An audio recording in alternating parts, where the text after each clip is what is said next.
먼저 좀 저에 대한 소개를 좀 간략하게 드리고 말씀 교제를 할까 합니다. 저는 장현수 형제이고요. 70년생 개띠입니다. 좀 젊게 봐주시는 분이 좀 많이 있어서 감사하긴 하고요. 제가 시골 전라북도에서 제일 알려진 촌이 무진장이거든요. 오죽하면 그게 무진장이라는 단어가 생길 정도로. 근데 그 중에 그 장수가 제일 후졌는데, 그 장수의 번암이라는 마을에서 태어나서 전주로 유학을 갑니다. 고등학교 때. 그러니까 그 딴에는 좀 공부를 좀 했다고 이렇게 좀 생각을 해서 전주로 가서 거기에서 운명적인 만남을 가진 게 서복주 형제님의 조카인 서인석 형제를 만나게 됩니다. 이제 고등학교 동창이고 정말 우연하게, 정말 어떻게 보면 말도 안 되는 상황 가운데서 같이 하숙을 하게 돼요. 같은 방에서. 근데 이제 저는 같이 하숙할 마음이 이만큼도 없었습니다. 0도 없었어요. 왜냐하면 이미 학교에 인석이는 소문이 좀 났어요. 같이 하숙을 하는 애들은 무조건 교회를 데려간다. 그래서 어떻게든 좀 피하고 싶었고, 공부를 잘하고 모범생이니까 도움은 되는데 교회를 끌려간다는 생각에 좀 안 가고 싶었는데 방법이 없어요. 연초라면 피할 방법이 있는데 중간에 제가 친척 집에서 나와야 되는 상황이었거든요. 친척 그 어르신이 갑자기 쓰러져서 병원 중환자실에 입원해 계시는데 의식도 없는 상황이었어요. 며칠째. 그래서 도저히 군 식구를 데리고 있을 수가 없어서 나와서 급하게 방을 얻다 보니까 인석이랑 이제 같은 방을 쓰게 된 거예요. 어쩔 수 없이. 그래서 처음에는 뭐 안 가면 되지 뭐 이 생각하고 갔는데 들어간 날 그날 저녁에 딱 밥 먹고 나서 방에 들어가잖아요. 들어가자마자 하는 이야기가, 현수야 찬양하자. 그러면서 바로 복음서가 꺼내서 찬양하자, 찬양을 알려주겠다고 막 찬양을 알려주고, 성경 펴서 성경 들려주고, 주일 되니까 바로 교회 가자고. 버티다가 끌려갔어요. 저도 좀 나름대로 고집이 있다고 했는데 얘는 못 걷겠더라고요. 복음 집회를 한다고 해서 2시간 동안 저를 끌고 갔어요. 2시간 동안 안 가겠다고 하는. 그날따라 저도 이상하게 막 버티는 마음이 생겼고, 인석이도 그 정도면 포기하고 저 혼자 가야 되는데 2시간 동안 계속 가자고 막 잡아 끄는 거예요. 밥도 못 먹고, 밥을 먹어야 되는데 막 밥 먹는데 계속 가자고 그러고 막 못 먹게 하고 숟가락 뺏어가지고 뭐 이런 애가 어디가 있어요. 가지고 징그럽다. 너 도대체 너 뭐한 놈이냐 해가지고 이제 알았다. 그럼 가보겠다. 도대체 뭐 때문에 그렇게 가자고 하는지 한번 가보자라는 마음으로 갔죠. 그리고 그날 제가 무너졌어요. 정말 그날의 기억은 제 인생에 어떻게 보면 가장 큰 충격 중에 하나였는데, 강사님이 그때는 이런 장의자 없잖아요. 다 바닥에 앉잖아요. 강사님 바로 앞에 데려가서 여기 앞에 앉히더라고요. 근데 이제 말씀이 시작되고 나서부터 그분만 보였어요. 다른 사람이 전혀 느껴지지 않았어요. 그냥 저한테만 쭉 들려주시는 말씀으로 꽉 붙잡혀가지고 어떻게 시간이 지나가는지 모르고, 지금도 그 말씀들이 정확하게 다 기억이 나요. 정말 놀라울 정도로 예수님의 가상 7언을 쭉 불려주셨는데 너무 붙잡혀가지고 막 도저히 헤어나올 수가 없고, 그 다음날 이어지는 복음 말씀에 요한복음 1장 12절로 제가 구워봤습니다. 그렇게 지금 흘러간 세월이 약 38년 이렇게 흘러가다 보니 여기까지 이르게 됐습니다. 정말 하나님의 은혜로 여기까지 왔다고 다시 한번 고백을 드리게 되고, 이제 그런 와중에 제가 결혼하고 제 자녀가 이제 큰 아들이 있고 둘째 딸이 있습니다. 근데 이제 아들이 좀 특수 상황인데 흔히 자폐아예요.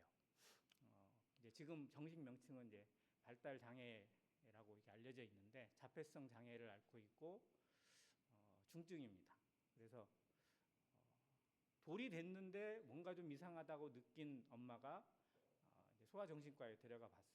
그랬더니 얘는 자폐일 가능성이 많다 해가지고 쭉 검사하고 뭐 이렇게 쭉 하다가 진단을 받고, 지금 그 아이를 지금 27년째 이렇게 키우고 있습니다.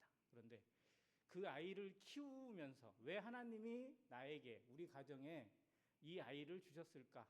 처음에 정말 너무 물음표가 많았고 의문도 많았고 또 불안함이나 두려움도 많았어요.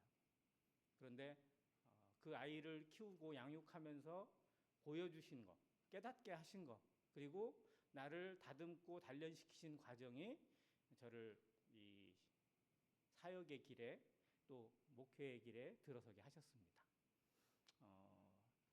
제가 좀 겸손한 척을 잘해요. 또 아는 척을 잘합니다. 그래서 교회가, 전주교회가 조금 힘든 일이 좀 많이 있었거든요. 여러 가지 뭐 분란도 있었고 또 갈라지는 것도 상황이 있었고 그 안에 내부적으로 좀 갈등도 많아가지고 한때 청년들이나 학생들이 꽤 많았었어요. 제가 학생 때, 청년 때. 그런데 다 흩어지고 떨어지고 뭐 이렇게 돼서 모임이 되게 어려운 상황 가운데 있을 때 이제 그 상황을 보면서 저는 주일학교 교사, 학생부 교사, 청년부 리더 막 이러면서 막 교회 일을 내가 거의 다 한다 뭐 이런 생각을 가지고 섬겼어요. 그러면서 어른들 하는 모습에 대해서 너무 좀 못마땅하고 왜 저렇게 섬기나, 왜 저렇게 사시나, 왜 이러는가 뭐 이런 마음들 자체가, 근데 표현은 안 하고 그러면서 제 청년 시절을 많이 보냈거든요. 나름대로 배운 것도 있었지만 그 안에 감춰져 있는 이 교만의 덫이라는 게 정말 어떻게 보면 무서울 정도였는데, 이 아이를 키우면서 제가 보게 되는 게 뭐냐면 내 마음에 아무리 답답해도 기다려줄 수밖에 없어요. 얘에게 한 단어를 알리려면 남들보다 100배는 더 노력을 해야 됩니다. 어떤 한 가지 상황을 억지로 안 돼요. 아무리 강제로 뭐 옷을 입혀놔도 지 마음에 안 들면 무조건 다 벗어요. 그냥. 그러니까 그 기다려줘야 되고 그 기다림이 실상은 얘의 마음을 읽어내는 과정이에요. 그런데 그 기다림을 하면서 제가 배운 게 뭐냐면 나는 과연 성도들을 얼마나 기다려봤나, 얼마나 내 마음에 답답해 생각하고 이해가 되지 않는 모습들에 대해서 얼마나 기다려보고 그 상황에 들어가서 생각해보고 그들의 눈물과 그들의 안타까움에 대해 얼마나 공감해 받는가. 공감하지 않고 겉에 서서 판단만 하고 점수 매기고 그러한 사람은 아니었나 생각하니까 너무 부끄러운 거예요. 근데 내 아이가 이러니까 어쩔 수가 없어요. 그걸 배우게 하시더라고요. 그러다가 깨달은 게 뭐냐면 주님은 이런 나를 얼마나 기다리셨나, 얼마나 기다리고 계시나. 그냥 이렇게 지맛대로 오고 지가 잘난 척 생각하고 남들 하나님의 자녀 우습게 여기고 있는 이 어떻게 보면 모난 노를 걷어차지 않고 깨뜨리지 않고 다듬고 계시는 것에 대한 감사가 있었고, 그러면서 교회를 보는 눈, 성도들을 보는 눈, 가정을 보는 눈을 다듬어 주셨어요. 그러면서 기도가 되게 하시고 정말 그들에게 필요한 게 뭘까? 저 상황도 그럴 수 있구나. 저 성도가 저렇게 한 건 또 그런 면에서 이해가 되는구나라는 것들을 배우게 하시면서 제 마음에 참 주님의 온유와 또는 그 겸손이라는 것을 조금씩 덧입히신 과정이 있었던 것 같습니다. 그러면서 교회에 간증을 하게 되었고 2014년 1월부터 교회 전심 사역자로 세워져서 여기까지 이르게 하셨습니다. 정말 은혜가 아니면, 그리고 주님의 마음을 배우지 않으면 우리가 뭐 한다고 아무리 주장하고 아무리 착각해도요 실상은 아무것도 아니라는 겁니다. 그걸 절실히 깨닫게 하시고 또 은혜로 일할 수 있고 은혜로 섬길 수 있는 것이 진짜 믿는 자에게 주신 복이다. 우리가 이런 사람으로 이런 모습으로 섬기게 하신 것, 여기에서 섬기게 하신 것이 얼마나 하나님의 놀라운 계획이고 하나님의 얼마나 놀라운 간절함인지를 생각하게 하셔서 여기까지 이릅니다. 그래서 오늘 해남학동교회 성도님들과 함께 얼굴을 뵙고 교제할 수 있는 것도 은혜고, 이 가운데 제가 들려주는 말씀이나 간증이나 교제를 통해서 어떤 성도 한 분이라도 그 마음에 또 불꽃이 일어나고 또 스파크가 나타난다면 그거 역시 은혜가 아닌가 생각이 되어집니다. 이상 간증을 마치고 말씀을 잠깐 보겠습니다. 요한복음 11장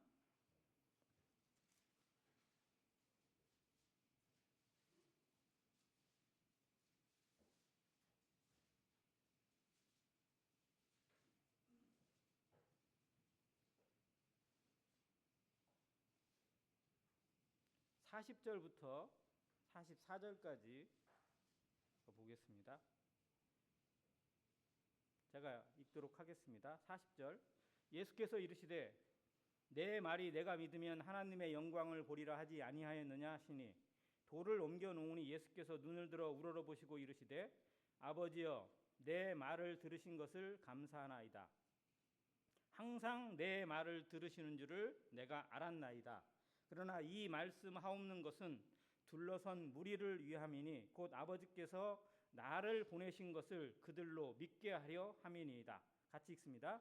이 말씀을 하시고 큰 소리로 나사로야 나오라 부르시니 죽은 자가 수족을 배 통째로 나오는데 그 얼굴은 수건에 쌓였더라. 예수께서 이르시되 풀어놓아 다니게 하라 하시니라. 네, 감사합니다. 말씀 뒤에 끝에 있는 풀어놓아 다니게 하라라는 말씀의 제목으로 교제를 할까 합니다. 아시는 것처럼 본문에 나타난 상황은 예수님을 가장 잘 섬겼던 가정, 베다니에 있던 그 아름다운 섬김의 가정, 나사로와 마르다와 마리아가 있는 그 집에 가장 큰 슬픔, 죽음이라는 재앙이 찾아왔을 때 주님께서 행하신 기적과 은혜입니다. 그런데 그 과정들을 살펴보면 사람의 의도와 사람의 계획과 다른 주님의 일하심을 보게 되고 또 주님이 왜 그렇게 하셨는지를 조금 고민하지 않으면 안 되는 것. 왜 나에게 이런 상황을 주셨나? 왜 이렇게 하시나? 라고 의문이 될 때 그리고 이해되지 않는 상황 가운데 어떻게 기다릴 수 있고 어떻게 하나님을 볼 수 있는 것인지를 배우게 하시는 대목이 담겨 있습니다. 예수님의 공생애는 약 3년 반 생애 동안 어마어마한 일들을 하셨고 또 놀라운 말씀들을 하셨고 그리고 기적과 권능을 많이 행하셨습니다.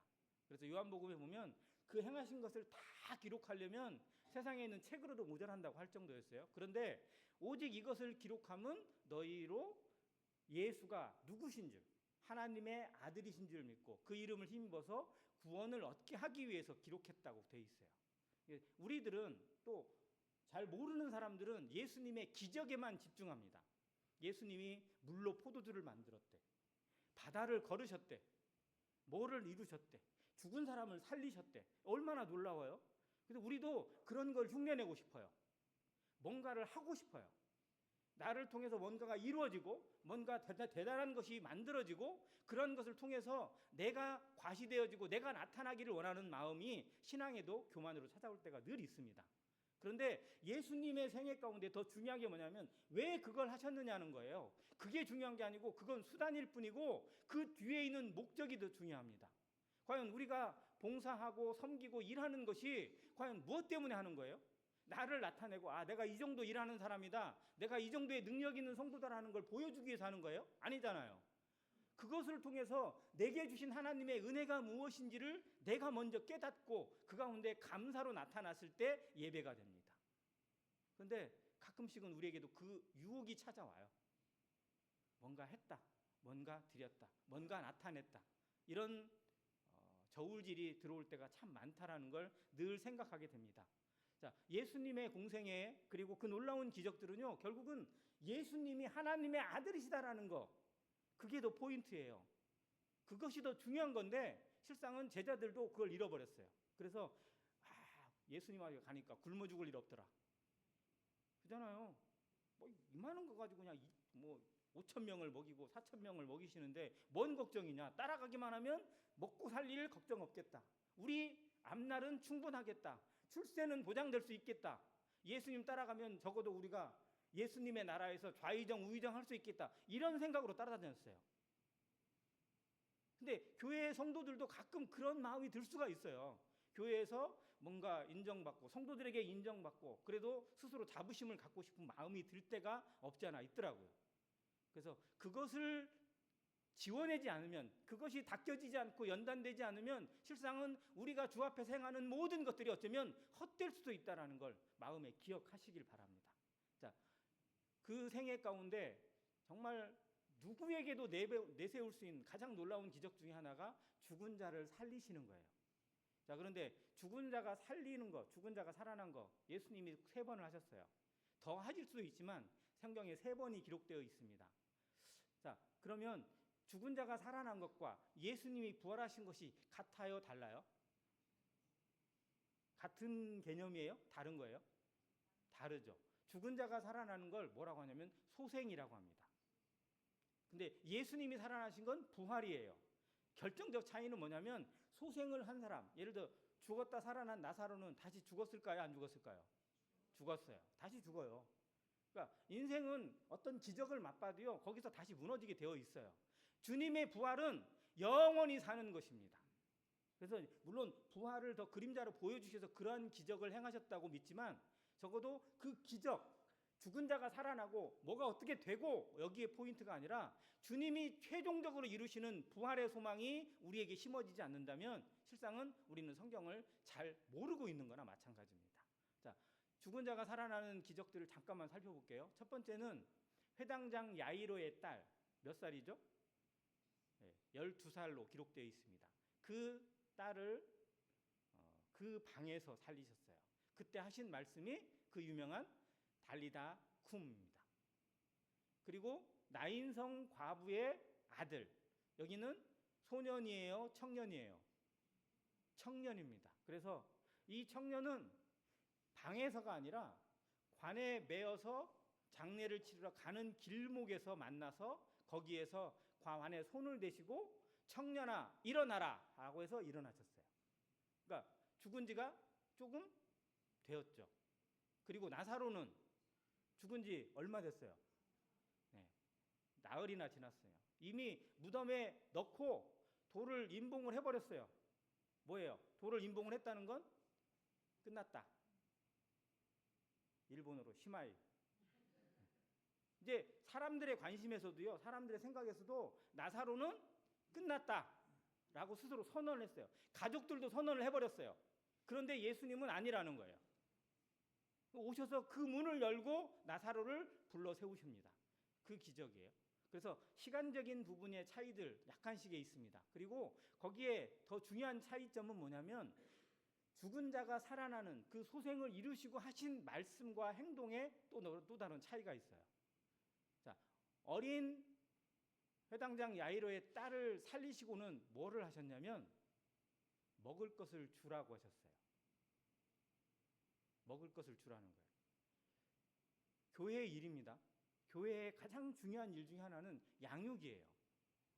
구원받은 성도, 갓 태어난 성도에겐 가장 중요한 게 뭐예요? 잘 먹는 겁니다. 아기가 태어나서 가장 중요한 거 뭐예요? 아기가 건강하다는 증거 몇 가지가 있거든요. 첫 번째, 잘 먹어야 돼요. 안 먹으면 이건 진짜 미치는 거예요. 이건 잘 먹고 또 잘 자고, 잘 자야 엄마가 행복해요. 안 자면 미쳐요. 엄마가 그냥 막 2시간마다 깨고 1시간마다 깨가지고 막 그러면 진짜 엄마 그냥 그때는 진짜 내 애기지만 막 그냥 갖다 그냥 어떻게 하고 싶은 그런 마음이 들 때도 있대요. 아무튼 저도 제 애기가 하도 오래되니까 그냥 도저히 잠을 잘 수가 없으니까 그런 생각이 들 때가 없잖아요. 잘 자야 돼요. 그래야 잘 자야 엄마가 행복해요. 또 잘 싸야 돼요. 기저귀값 아깝다고 하지 말고 잘 싸야 건강합니다. 그잖아요. 거기에 또 한 가지가 뭐냐면 잘 놀아야 돼요. 먹기만 하고 가만히 있어. 그럼 이거 애가 아니에요. 이거 막 웃기도 하고 또 조금 지나면 기어다니기도 하고 막 지가 막 뒤집었다가 넘어졌다가 이렇게 해야 돼요. 움직여야 돼요. 뭔가를 하려고 애를 써야 돼요. 근데 당연히 유치하죠. 뭔가 잘 안 되죠. 그런데 구원받은 성도가 양육을 받으면요, 뭔가 해보려고 해요. 잘 안 되지만 그게 중요한 거고 그게 당연한 거예요. 그래서 교회에서 양육을 위한 프로그램이 있고 과정이 있고 말씀이 있고 교사가 있습니다. 또 돌아보는 목자가 필요해요. 이건 교회가 정말 교회다운 그리고 건강한 교회가 되는 비결 중에 가장 중요한 것 중에 하나입니다. 그런데 양육의 가장 중요한 포인트는 뭐냐면 양육에 주는 예를 들어 먹을 거는 먹어야 될 사람의 기준에 맞아줘야 돼요. 주는 사람의 기준으로 줘야 돼요. 네. 먹어야 되는 사람 애기한테 주는데 엄마가 선물을 받았어요. 너무나 좋은 소고기 갈비살을 선물을 받았어. 그래서 이 고기를 애기한테 먹이고 싶어 가지고 막 벌려! 이거 얼마나 좋은 건데 해가지고 막 억지로 먹여요. 그럼 돼요, 안 돼요? 안 되죠. 그 애기는 그거 먹고 오히려 전 탈나고 진짜 잘못될 수도 있어요. 주는 사람의 기준, 내가 이걸 준비했어, 내가 이만큼 알아가 중요한 게 아니고요. 그 사람의 상태가 더 중요해요. 받는 사람의 상태에 맞게. 어린아이면 어린아이에 맞게 줘야 되고요. 그 사람의 과정이나 이런 걸 살피고 주는 것이 지혜로운 거랍니다. 자, 두 번째, 나인성 과부의 아들, 이 청년을 살리고 나서 주님이 하신 게 뭘까요? 어떤 특별한 말씀을 하셨다고 기록되어 있지는 않아요. 그런데 누가복음에 보면 이 청년을 누구에게 돌려보내요? 엄마에게 돌려보내요. 어머니에게. 왜? 그 어머니가 누구니까? 과부예요. 자, 유대인 과부는요, 그 아들이 독자예요. 이 아들이 돌보지 않으면 실상 유대인 과부는 어떻게 돼요? 죽을 수밖에 없어요. 자, 청년이 예수님께 자기 생명을 다시 소생을 받고 다시 살리심을 받았다면 이 청년의 마음 속에는 아마 예수님을 따라가고 싶은 마음이 생길 수도 있어요. 제자가 되고 싶은 마음이 생길 수도 있습니다. 그런데 예수님은 나를 따르는 제자가 되는 것보다 뭐가 더 중요하다? 네 어머니를 봉양하는 게 더 중요하다고 그를 돌려보냅니다. 자, 학생의 본분 공부하는 것이 맞습니다. 그런데 공부보다 더 중요하다고 생각되는 것들이 늘 생길 수 있어요. 주님 곧 오시는데 공부가 중요해요? 나도 복음 전할래요. 막 그러면서 학교 때려치고 복음을 전하러 가겠대요. 그러면 그거 박수를 쳐줘야 돼요? 말려야 돼요? 고민되죠. 이거 말려야 돼? 주님을 위해 일하는 것 같은데? 그런데요, 주님이 과연 그런 사람을 쓰실 수 있을까 고민해야 돼요. 주님은 어떤 사람을 쓰실까? 주님 앞에 사람이 없다고 하지만 주님은 준비된 사람을 쓰고요, 자기의 일에 작은 것에 충성된 자를 쓰십니다. 지금 자기가 학생의 신분이면 학생의 일을 당연히 해야 돼요. 자녀의 일이면 부모에게 효도하는 것이 지극히 당연해요. 그건 안 하고 다른 걸 하겠다고 하면 그건 자기를 나타내는 거지 하나님을 나타내는 게 아닙니다. 그래서 내게 주어진 본분이 무엇인지, 내게 줄로 지어진 구역이 어디에 있는지를 먼저 아는 것, 그리고 그 일에 충성하는 것이 기본이에요. 특히 청년들, 학생들, 내게 어떤 영역에 있는가, 내가 누구의 지시를 받고 있고 누구의 관리를 받고 있고 누구의 양육을 받고 있는가, 거기 앞에 나는 어떠한 자세를 갖고 있는가. 사람은 모르지만 하나님은 중심을 보십니다. 거기에서 준비되지 않고 거기에서 충성되지 않으면서 마치 내가 이거 없어도 충성됐고 내가 이거 없어도 잘할 것 같다고 착각한다면 그건 어마어마한 오산입니다. 주님은 준비된 자를 사용하시고 작은 것에 충성된 자에게 더 큰 것을 맡기시는 하나님이시라는 것을 기억하면서 내게 맡겨진 본분에 대해서 다시 기억하고 제대로 하는 모습, 그래서 그곳에서 주님을 나타내는 것. 내가 지금 학생의 신분이에요. 학교에 있는 친구들과 만나면서 거기에서 예수님을 드러낼 수 없다면 나는 어디 가서도 예수님을 복음을 못 전해요. 선교 가면 잘할 것 같아요? 그게 아니에요. 내가 있는 그곳에서 나와 만나고 나와 접촉하는 사람에게 주님이 살아계심을, 하나님을 믿는 사람이 어떠한 사람이라는 걸 보여줄 수 있는 것, 이게 가장 놀라운, 가장 강력한 복음입니다. 이런 모습으로 나를 점검하는 것, 돌아보는 것이 올 한 해 해남학동교회 모든 성도님들과 특히 젊은 학생들, 청년에게도 자극이 되었으면 좋겠다라는 생각이 듭니다. 세 번째, 나사로를 살리신 후에 하신 말씀은 뭐냐면 풀어놓아 다니게 하라 합니다. 실상은 이건 문자적으로 보면 지금 나사로는 시체였기 때문에 미이라처럼, 그러니까 완전 미이라처럼 한 거지 아니지만 감아놨어요. 유대인의 방식과 우리나라도 약간 비슷하죠. 흔히 죽은 사람을 뭐 한다고 그러죠? 염하죠. 염을 하면 어떻게 돼요? 정말 똘똘 말아가지고 전혀 움직이지 못하게 막, 그 염하시는 분은 또 나름대로 노하우가 있잖아요. 여자분이 하는데도 막 그렇게 단단하게 묶는 거 보면 참 대단하다 싶거든요. 아무튼 꼼짝 못하게 묶어놓거든요. 왜요? 그래야 시체가 이게 썩을 때 그 뼈들이나 이런 틀들이 흩어지지 않고 쫙 이게 자리를 잡는데요. 아무튼 그런 모습으로 유대인들도 시체를 이렇게 감싸놨습니다. 그리고 이제 관에다 넣는 게 아니라 이제 실제로 동굴이나 이런 데에 넣어놓겠죠. 자, 그런데 일어나긴 일어났는데 지금 몸이 어떻게 돼 있어요? 그야말로 강시예요. 중국 영화 가끔 보셨죠? 어떻게 돼요? 얘가 움직일 때 통통 튀어다니죠. 나사로가 그렇게 튀었을지 잘 모르지만 아무튼 그런 모습으로 되어 있어요. 그러니까 풀어놓아야 돼요. 자, 그런데 이 말씀이 조금만 더 생각해 보면요, 뭘 풀어놓아요? 묶여져 있는 걸 푸는 겁니다. 가로막고 있는 거, 감싸고 있는 거, 움직이지 못하게 만드는 장애물을 푸는 거예요. 주님은 풀어주셨어요. 죄에서 풀어주셨어요. 그런데 죄에서 풀림 받은 성도가 스스로 묶을 때가 있어요. 아유, 내 같은 게 뭐를 한다고. 아유, 저는 못해요. 저는 안 돼요. 아니, 자기가 하라는 게 아니에요. 하나님이 하시는 거고요. 성령이 하시는 건데 우리는 스스로를 묶을 때가 있어요. 내가 뭐를 하겠다고, 내가 뭐를 할 수 있냐고. 근데 나서는 사람도 문제지만 안 하겠다고 하는 걸 겸손이라고 착각하는 것도 문제라는 겁니다. 사람은 할 수 없으되 하나님은 다 하실 수 있느니라 라고 말씀하셨어요. 근데 묶어요. 스스로 묶어버려. 그리고 또 놀라운 건 남들도 묶어버려. 아, 저 자매는 안 돼. 저 정도는 이상해. 구원받은 거 맞아? 이런 말이 우리 마음에 들 때가 있을 수 있어요. 근데 이게 얼마나 무서운지 아셔야 돼요. 주님이 어떻게 하셨는데, 주님이 어떻게 사랑하셨는데, 우리가 뭔데, 내가 뭔데 그런 생각으로 판단하고 그런 걸로 점수를 매기고 있고 그런 것으로 묻고 있다면 우리는 주님을 대적하고 있는 거나 마찬가지입니다. 그리고 풀어줘야 돼요. 주님이 풀어주셨으니까. 그래서 교회는 서로 격려해야 됩니다. 사랑과 선행을 격려해야 돼요. 모이기를 힘쓰고 또 어려운 사람을 붙잡아주고 그를 위해 기도하는 것이 지극히 당연합니다. 그래서 한 몸으로 서로 같이 모이기를 힘쓰라고 하신 거예요. 그리고 다니게 하라. 다녀야 돼요. 주님을 위해 다니고 주님을 위해 섬기고 주님을 위해 누군가에게 찾아가고 하는 모습이 나타나야 돼요. 그런데 풀어주지 않으면 다닐 수가 없어요. 순서적으로. 그래서 이 부분의 말씀을 한번 더 묵상하면서 이 과정을 살펴보길 원합니다. 먼저 11장 4절 보겠습니다.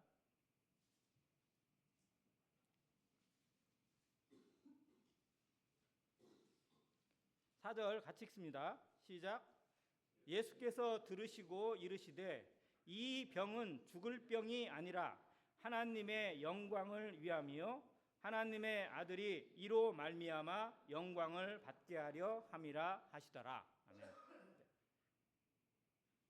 자, 나사로가 병들었습니다. 예수님이 예루살렘 들어가시기 전에 웬만하면 이 동네를 지나가셨어요. 다른 길로도 예루살렘 갈 길이 많거든요. 그런데 이 베다니와 또 그 옆에 조금 가면 벳바게가 있는데 그 베다니를 통과해서 예루살렘 동문으로 가는 길을 선호하셨어요. 그리고 더 놀라운 건 나중에 예수님의 마지막 고난주간, 이제 총 6일 동안의 고난주간이 있는데 그때 베다니가 베이스 캠프가 돼요. 예루살렘에 들어가서 일 보시고 잠은 베다니에 가서 주무셨어요. 다시 그 다음날 다시 예루살렘에 가서 일 보시고 또 베다니에 머무르시고 예루살렘에 머물고자 하지 않으시고 오히려 베다니를 더 캠프로 사용하셨습니다. 자, 그만큼 정말 예수님을 사랑하는 동네였고 그 중에서도 마리아와 마르다 이 두 자매는 누구보다도 극진히 예수님을 사랑했던 잘 섬겼던 그런 온누이들입니다. 자, 그런데 이 나사로가 병들었습니다. 죽을 병에 걸렸어요. 그래서 빨리 예수님이 오시기를 청합니다. 자, 그럼 예수님 빨리 가셔야 돼요? 천천히 가셔야 돼요? 우리 생각에 어때요? 오, 그래? 그럼 내가 빨리 가야지. KTX 있으면 KTX 타고 가야 되고 택시 있으면 택시라도 불러가야죠. 우리가 그러기를 바라요. 우리에게 무슨 일이 생기고 우리에게 어떤 어려움이 오냐면 우리는 그렇게 기도합니다. 주님, 정말 왜 이 일이 오는지 모르겠습니다. 주님, 빨리 정말 손석하게 이 일을 해결해 달라고 우리는 기도합니다. 누구의 일보다도 다른 성도의 일보다도 내 일이 가장 우선이고 이 문제가 가장 중요한 문제로 보이니까 그 문제를 주님이 빨리 개입하셔서 해결해 주기를 원합니다. 이게 우리 마음 아닌가요? 당연한 거 아니에요? 그런데 주님이 빨리 해결해 줄 수도 있지만 그렇지 않을 때도 의외로 있더라고요. 자, 여기 보니까 예수님이 뭐라고 하시냐면 이 병은 죽을 병이 아니래요. 그럼 예수님 지금 거짓말 하신 거예요? 안 하신 거예요? 제가 좀 이상한 질문을 드렸나요? 자, 죽을 병이 아니에요? 근데 죽었어요? 안 죽었어요? 그럼 예수님 거짓말 하신 거예요? 자, 죽을 병이 아니다. 그리고 오히려 이 병을 통해서 뭐가 나타나냐면 하나님의 영광을 위함이라고 첫 번째 기록되어 있고요. 두 번째, 하나님의 아들이 이로 말미암아 영광을 받는다. 하나님도 영광을 받고 하나님의 아들도 영광을 받는 병이다.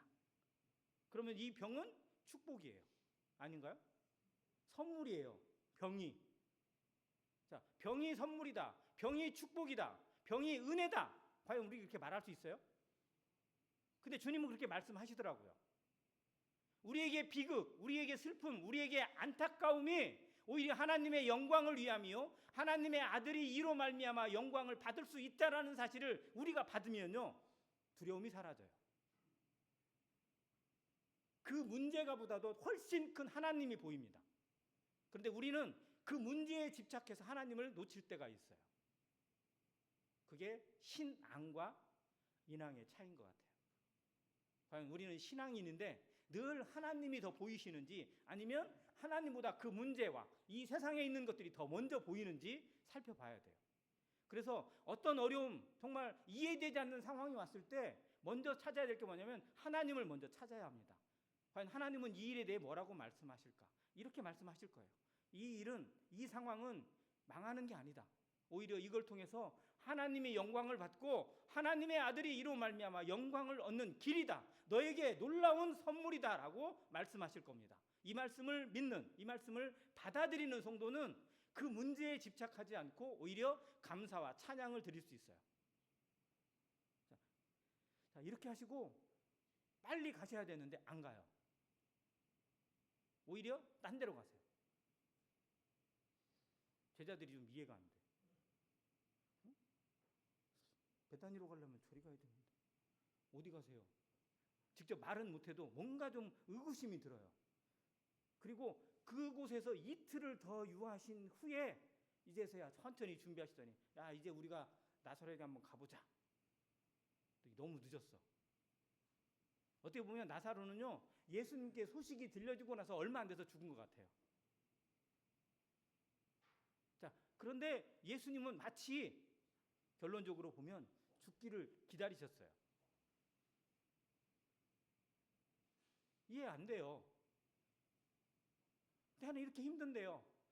왜 주님 나 이 상황을 돌아보지 않으세요?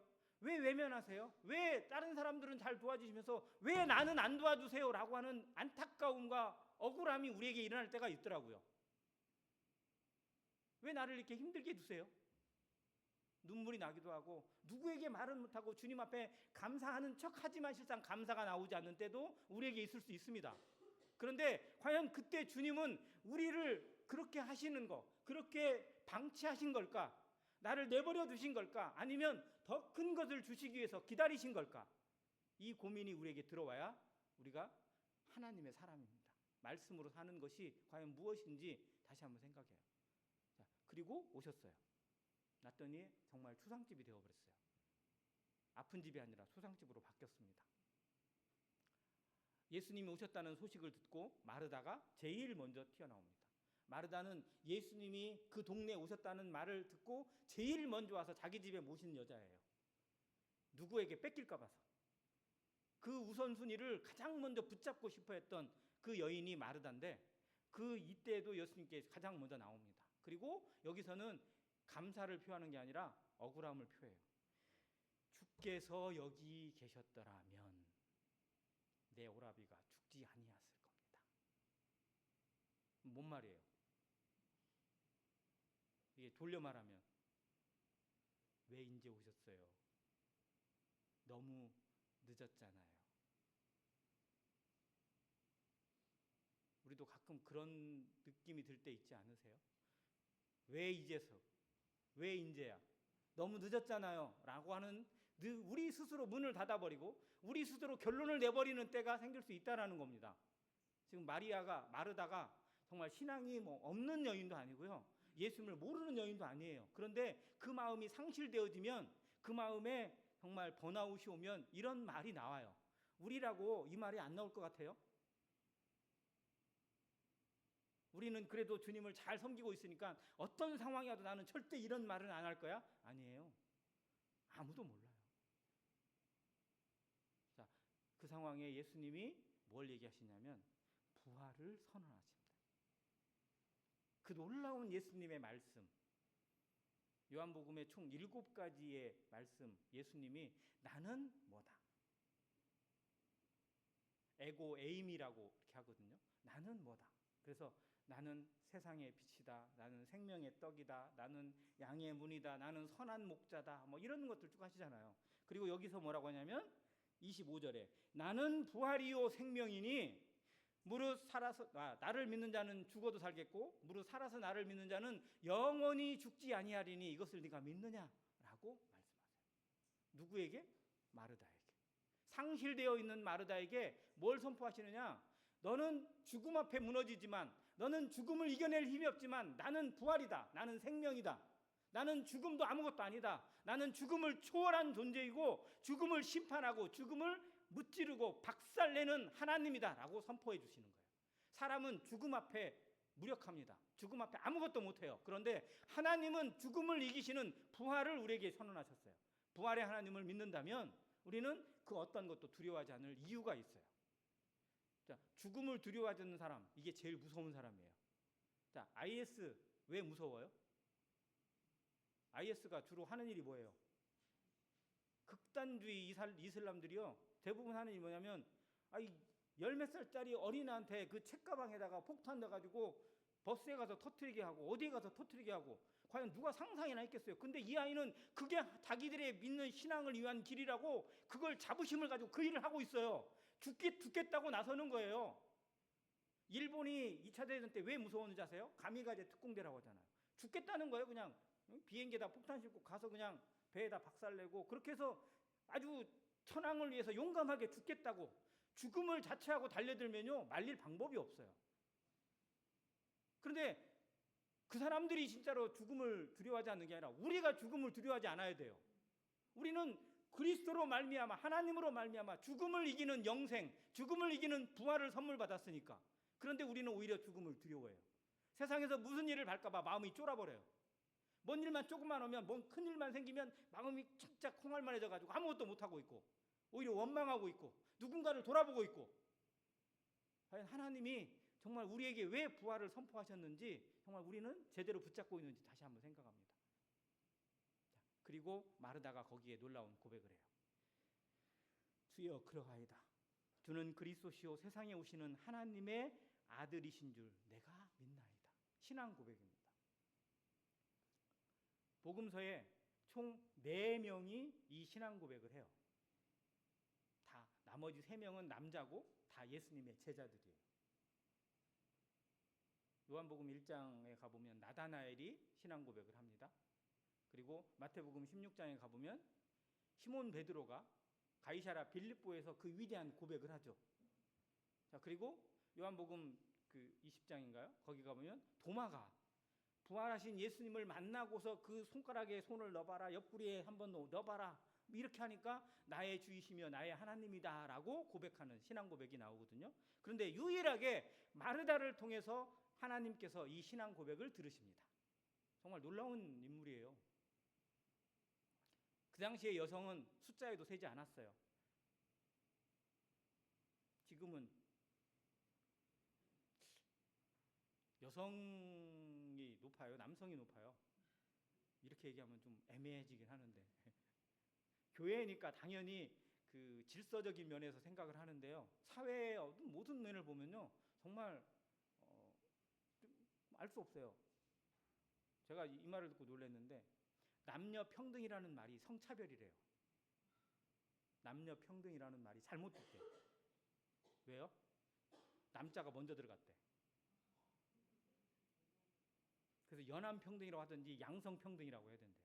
그래서 부서 이름도 양성평등부라고 해요. 남녀평등비라고 쓰면 여자를 뒤에 뒀다 이거예요. 그 정도예요 지금. 아무튼 그런데 그 당시에는 말도 못하는 상황 가운데 마르다라는 이름을 통해서, 마르다의 입을 통해서 하나님이 고백을 받으시는, 이걸 성경이 기록해주고 있습니다. 우리 자매님들 정말 마르다처럼 고백하고 마르다처럼 섬기시는, 또 그러한 자매님들로 정말 부엌에서도 먼저 일하고 어디에 일에 먼저 나서서 정말 할 수 있는 분이 교회에 꼭 필요해요. 전부 다 그렇게 되면 또 어떻게 보면 배가 산으로 갈 수도 있지만, 근데 이런 사람이 없으면 정말 또 문제가 돼요. 마르다 같은 분들이 이 학동교회도 정말 꼭 필요하다는 것. 그리고 실상은 교회의 그 모든 운행은 실상은 자매님들의 손에서 많이 이루어지거든요. 그래서 참 중요하다는 생각을 합니다. 자, 그런 다음에 이제 누구를 만나냐면 마리아를 또 만나세요. 자, 마리아는 조금 성격적으로 다르잖아요. 그런데 마리아도 예수님 앞에 나오니까 똑같은 말을 해요. 주께서 여기 계셨더라면 내 오라비가 죽지 아니하였으리다. 그러니까 마리아는 적어도 언니보다는 더 신앙적으로 좀 섬세하고 더 말씀 앞에 사모되어지고 또 약간 성숙한 면이 있는 것 같은데도 그래도 실상은 이 죽음을 넘기지 못해요. 죽음을 이겨낼 힘이 없어요. 그래서 예수님 앞에 와서 또 그런 한탄스러운 모습을 보입니다. 그런데 그때 예수님이 보이신 모습이 뭐냐면 35절 같이 한번 볼까요? 11장 35절입니다. 같이 읽습니다. 시작. 예수께서 눈물을 흘리시더라.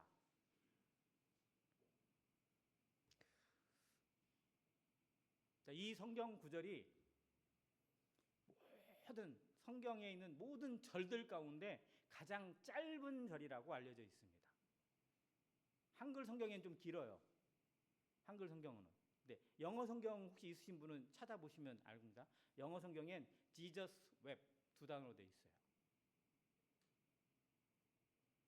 가장 짧은데 또 가장 놀라운 말씀이에요. 자, 주님이 뭐를 흘리셨어요? 눈물을 흘리셨어요. 누구와 함께? 그 우는 자들과 함께 우셨어요. 자, 그런데 한번 생각해 보세요. 예수님은 지금 여기에 우실 필요가 있어요, 없어요? 없죠. 왜? 뭐 하러 오셨으니까? 죽은 나사로를 다시 살리러 오셨으니까 슬퍼할 이유가 없어요. 눈물 흘리실 이유가 없어요. 자, 그러니까 뭐 해야 되냐면 울고 있는 사람한테 울지 마. 왜 울어? 주님이 알아서 하시는데. 주님이 다 길이 있어. 걱정하지 마. 울지 마. 우리 이런 거 많이 하지 않아요? 권면하거나 혹은 격려할 때, 힘들어할 때 그렇게 많이 합니다. 왜? 그게 더 맞는 것처럼 보여지니까. 그런데 예수님은 혼내지 않고 책망하지 않고 나무라지 않고 같이 울어주셨어요. 저는 이게 필요하다고 봅니다. 공감. 이 시대는 공감 능력을 잃어버렸어요. 남이 아파하면 오히려 더 쾌락을 느끼고 있고 그걸로 쾌감을 누리고 있는 사람들이 더 많아요. 정말 잘못되어 있어요. 하나님 앞에 있는 사람들은요, 공감 능력을 더 확대해야 됩니다. 아픈 사람에게 같이 찾아가서 울어줄 수 있는 사람이 필요하고요. 무슨 말이 필요하지 않아요. 손잡아 주는 것이 더 중요해요. 그런데 자기가 뭔가 좀 하겠다고 막 가서 막 격려한답시고 오히려 더 막 가슴을 헤비쳐 놓고 올 수가 있어요. 정말 힘든 사람은요, 알아요. 주님이 어떻게 도우실 거 모르는 게 아니에요. 근데 그 상황을 이겨내긴 너무 힘들어요. 그러니까 우는 거예요. 그러면 차라리 같이 울어주는 것이 진정한 위로입니다. 이론이 아니라 실제예요. 주님이 이렇게 우셨으니까. 그리고 주님이 가셨어요, 무덤으로. 가니까 돌문이 막혀 있습니다. 돌을 옮겨 놓으래요. 돌을 옮겨 놓으라. 누가 말릴 거? 누가 말리죠? 39절에 예수께서 이르시되 돌을 옮겨 놓으라 하시니 그 죽은 자의 누이 마르다가 이르되 주여 죽은 지가 나흘이 되었음에 벌써 냄새가 나나이다. 누가 말려요? 마르다가 말려요. 자, 마르다는 아까 조금 전에 불과 한 몇 분 전이에요. 얼마 되지도 않았어요. 불과 얼마 전에 예수님 앞에서 부활신앙에 대한 이야기 들었어요, 안 들었어요? 들었잖아요. 그리고 자기가 입으로 고백을 했어요. 주여 그는 그리스도시요 이 땅에 오신 하나님의 아들이신 줄 내가 믿습니다. 고백을 했어요. 근데 돌을 옮겨라. 안 돼요. 이게 뭐예요 이게? 우리도 그러지 않아요? 말씀을 들을 때 아멘, 주는 하나님이십니다. 나는 주의 것입니다. 정말 나는 주님 앞에 나의 모든 것 드립니다. 예배를 그렇게 드리고 그런 지극정성으로 주님 앞에 찬양을 드립니다. 그래서 성도들이 찬양할 때 제일 거짓말을 많이 한대요. 다 드려, 막 다 드리는데 실상 딱 상황이 되면 주님 이건 안 되고요, 이건 안 되고 이것도 안 돼요. 요거. 그럼 이스라엘 백성들이 눈먼 거, 병든 거, 저는 거 갖다 드린 거하고 우리가 드리는 거하고 실상 어떻게 보면 별 차이도 없더라고요. 신앙은 말이 아니라 이론이 아니라 실제인데 실상 말과 고백이 실제로 나타나는 거 쉽지 않아요. 그래서 구원받을 때 그 얘기 하잖아요. 머리로 안 것이 가슴으로 연결되시는 이 거리가 실상 되게 보면 뭐 한 30cm, 뭐 40cm밖에 안 되는데 이게 너무 오래 걸린 사람들이 많고, 그리고 가슴으로 믿어진 이것이 손과 발을 통해 나타나는 것도 실상은 마음대로 안 되는 거, 이거 우리가 늘 경험하거든요. 지금 마르다가 딱 그래요. 그렇게 놀라운 고백을 하고 그렇게 놀라운 신앙을 들었는데 주여 맞습니다 라고 했는데 정작 돌 옮겨라 그랬더니 안 돼요. 냄새나요. 자기 생각이 우선입니다. 자기의 경험이 우선이에요. 우리도 그래요. 주님 앞에 늘 고백을 합니다. 그런데 정작 결정적인 상황이 되면 내가 가지고 있는 생각과 경험과 그리고 내 환경이 더 우선될 때가 많아요. 그래서 안 된다, 된다가 내가 결정돼요. 자, 그때 예수님이 하신 말씀, 내 말이 내가 믿으면 하나님의 영광을 보리라 하지 아니하였느냐. 하나님의 영광을 못 보는 이유는 결국 뭐 때문이에요? 믿지 않으니까. 믿음이 없으니까 못 보는 거예요. 결국 우리가 믿음으로 구원받지만요, 결국 의인은 믿음으로 말미암아 살리라는 말씀처럼 결국 우리 삶에 그 믿음의 역사가 어떻게 나타나고 있는지를 점검하지 않으면 나를 통해서 하나님의 영광이 드러나기도 하지만 오히려 가려질 수도 있다는 사실을 기억하셔야 합니다. 마르다처럼 잘 믿는 것 같은데도 실상은 결정적인 상황에 가로막고 있어요. 퀴즈를 하나 드릴게요. 죽은 사람이 빨리 순종합니까? 산 사람이 빨리 순종합니까?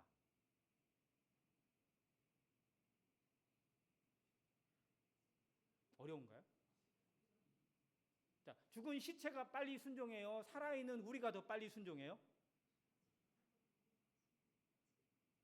고민되시나 보다. 자, 본문에 보면 죽은 시체가 훨씬 빨리 순종해요. 죽은 시체는요, 하나님 말씀이면 즉각 순종합니다. 자, 풍랑이 일어서 막 파도가 배를 집어 삼킬 정도로, 사람을 집어 삼킬 정도로 했을 때 예수님이 말씀은 파도야, 풍랑아, 잠잠하라 했을 때 어떻게 됐어요? 즉시 순종했어요. 즉시. 바람이든 풍랑이든 그 어떠한 거든 하나님의 말씀 앞에 즉시 순종합니다. 근데 뭐가 제일 순종 안 해요? 사람이. 하나님의 형상대로 지음받은 사람이 제일 순종 안 해요. 성도들은 순종 빨리 합니까? 나는 그래도 좀 빠르다. 그래도 나는 우리 교회에서 내가 손가락 안에 들 것 같은데 뭐 이런 생각이 들 수도 있겠죠. 그런데 결국은 저 자연이 순종하고 별이 순종하고 바람이 순종하는 것보다 과연 내가 빨리 순종하는가 살펴봐야 돼요. 우리가 순종 안 해요. 왜? 내 생각이 많거든요. 똑똑하거든요. 그래도 내가 이런 걸 알고 있고 이 정도는 내가 있는데, 그러면서 자기 계산이 들어가요. 그러니까 순종을 가로막는 거, 이게 뭐냐면 내 생각이에요. 이사야 55장에 보면 결국 구원을 받고 믿음을 가로막는 게 자기 생각이고 자기 길이거든요. 그런데 성도들도 역시 자기 생각과 경험과 내 것이기 때문에 하나님의 영광을 가로막을 때가 많더라고요. 이거를 늘 기억하시기를 바랍니다. 자, 그런 다음 내 말이 네가 믿으면 하나님의 영광을 보리라 하지 않았느냐라고 하니까 열었어요. 자, 돌을 열었습니다. 시체를 그 안에 4일이나 지났어요. 냄새가 날까요, 안 날까요? 나요, 안 나요? 납니다. 날 수밖에 없어요. 그러니까 마르다 말이 틀린 게 아니에요. 냄새가 납니다. 그런데 정말 부활의 신앙을 경험하고 하나님의 능력을 경험하려면 그 냄새 나는 것 정도는 참아야 돼요. 교회가 어떤 일에 대해서 하나님의 뜻을 구하고 하나님 앞에 그 일을 위해서 매진하고자 한다면요, 잠시 어려움을 겪을 수도 있고 잠시 정말 갈등을 겪을 수도 있어요. 근데 그걸 견뎌내야 되고 그걸 참아내야 돼요. 왜? 표대를 보니까 잠깐이에요. 잠시 잠깐 오면 오십니다. 근데 그 잠깐을 못 견뎌가지고 난리를 치고 있고 뭔가 분란을 일으키고 있다면 그건 우리가 믿음으로 행하지 않는 겁니다. 당연히 이 사람들에게 냄새가 날 거예요. 그래서 어떤 사람은 거봐 냄새 나잖아 이런 말을 했을 수 있어요. 그런데 그곳에서 바로 예수님의 기도가 시작됩니다. 예수님의 말씀이 시작되어지고 예수님의 권능이 이곳에 임합니다. 기다리는 자에게, 반드시 이루어진다고 확신하는 자에게 하나님은 분명하게 해답을 보여주십니다. 하박국에 있는 말씀 중에 너는 이 묵시를 판에 기록하라고 했어요. 판에. 그리고 어디서든지 제대로 볼 수 있도록 정말 철로 이렇게 고의로 기다. 이 묵시는 정한 때가 있나니 반드시 응하리라. 비록 더딜지라도 응한다고 분명히 말씀하셨어요. 비록 더딜 수도 있어요. 우리 생각에 더딥니다. 그런데 하나님은 일하시는 분이십니다. 지금도 일하고 계시고요. 끝까지 우리와 함께 하시는 분이십니다. 그분이 우리를 통해서 일하시기를 기다리시고 우리에게 말씀하고 계십니다. 풀어놓아 다니게 하라. 우리 마음에 묶여져 있는 것들, 스스로 얽매인 것들, 율법으로 얽매있든 자기 생각으로 얽매있든 아니면 죄로 얽매있든 풀어내야 합니다. 하나님의 말씀 앞에 풀어야 되고 그리고 다녀야 돼요. 주님이 주신 그 놀라운 자유 가운데서, 그 성령의 권능 가운데서 믿지 않는 자들에게, 내 주변에 있는 사람들에게 선을 베풀고 사랑을 베풀고 복음을 전하기 위해서 다니는 교회, 움직이는 교회, 그리고 하나님과 함께 일하는 교회. 그래서 그 마음 가운데 여기처럼 주 안에서 항상 기뻐하라는 말씀처럼 정말 주님이 주시는 기쁨이 늘 충만되어져서 웃는 얼굴로, 미소로, 여유로 어떠한 일을 당해도 어떠한 환난 가운데서도 오히려 찬양하고 감사할 수 있는 능력. 찬송가 중에 가장 극적인 상황에 기록된 찬송이 하나 있어요. 내 영혼 평안해. 스페포드라는 사람이 그 찬송가를 썼는데요. 사업이 파산되어지고 집에 불이 나고 그리고 자기의 네 딸이 여행 중에 배에서 풍랑을 만나서 다 죽어버렸어요. 그 소식을 듣고 그곳에 가서 그 풍랑이 있는 그곳에, 배가 가라앉은 그곳에 딸들이 묻혀 있다는 사실을 바라보면서 눈물을 흘리다가 하나님을 묵상하고 지은 찬양이 그 찬양입니다. 있을 수 없는 찬양이에요, 실상은. 그런데 실상은 하나님은 그렇게도 하십니다. 하나님은 우리 마음 가운데 언제든 평강을 주시고 정말 놀라운, 세상이 침범할 수 없고 빼앗을 수 없고 죽음도 이겨낼 수 없는 놀라운 부활의 평강을 우리에게 주셨습니다. 그 부활의 주님으로 말미암아 기뻐하고 감사하고 정말 승리의 노래를 하나님께 돌려드리는 해남 학동교회 모든 성도님이 되시기를 주님의 이름으로 간절히 기도합니다. 이상입니다.